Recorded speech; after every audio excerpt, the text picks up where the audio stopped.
Agora o versículo 4, eu vou ler para você descansar. Ó, de João às 7 igrejas. Então, por isso tem essa imagem aqui, ó, quem envia a carta. Então a carta é enviada de João às 7 igrejas que estão na Ásia. Graça seja sobre vós e paz. Ou seja, uma saudação. E essa saudação, ela vem de 3 pessoas. Olha lá, ó, da parte daquele que é, que era e que há de vir, e da parte dos 7 espíritos que estão diante do trono. Pode ler o versículo 5 para nós? E da parte de Jesus Cristo, que é fiel testemunha, o primogênito dos mortos e o príncipe dos reis da terra, aquele que nos amou e pelo seu próprio sangue nos levou dos nossos pecados. Olha que coisa linda, nós temos aqui, irmãos, a divindade saudando a igreja. Porque quando diz aqui, graça da parte daquele que era, que há e que há de vir, é o Pai. Então nós temos o Pai aqui saudando a igreja, dizendo graça e paz. E depois diz os 7 espíritos que estão diante do trono.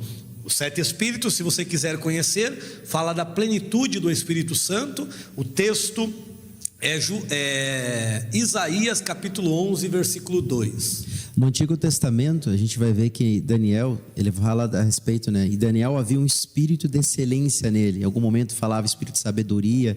Era uma parte, digamos, que o Espírito Santo no Antigo Testamento é como se fosse fracionado para algumas pessoas. Seria mais ou menos isso? E agora ele na plenitude, agora na graça? No Antigo Testamento, sim. No Antigo Testamento nós temos o Espírito Santo sendo derramado por porção, né? E agora na nova aliança nós temos a plenitude do Espírito Santo. Então ele se manifestava conforme a necessidade. E em Jesus veio a plenitude. Jesus se manifestou todas essas facetas, vamos dizer assim, do Espírito Santo. O Espírito, tem até um comentário aqui que eu posso ler, o Espírito do Senhor é aquele que gerou. Isso é o que está em Isaías 11, 2. O Espírito do Senhor é o primeiro ali na classificação.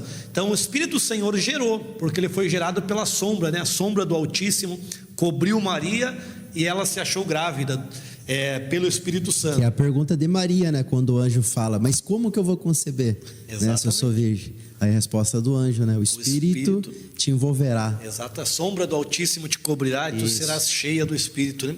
E o Espírito, Jesus foi gerado pelo Espírito, por isso que ele é o unigênito, único gerado. E aí nós temos o Espírito de temor, que ele se deleitou, porque em tudo ele obedeceu a Deus.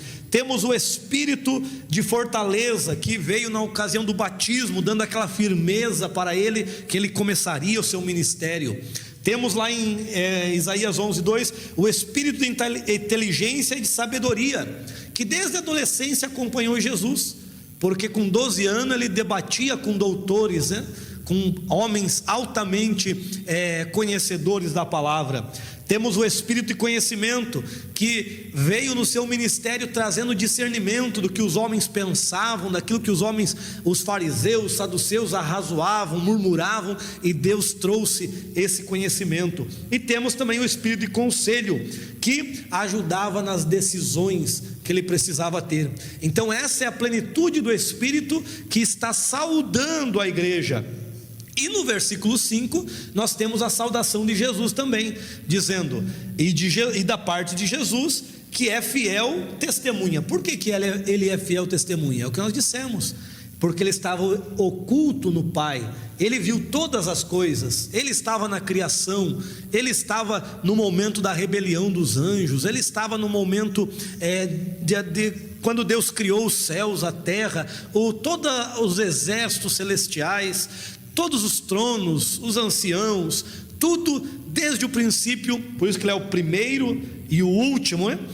Desde o princípio ele está ali. Então ele é a fiel testemunha, aquele que pode revelar todos os desígnios de Deus.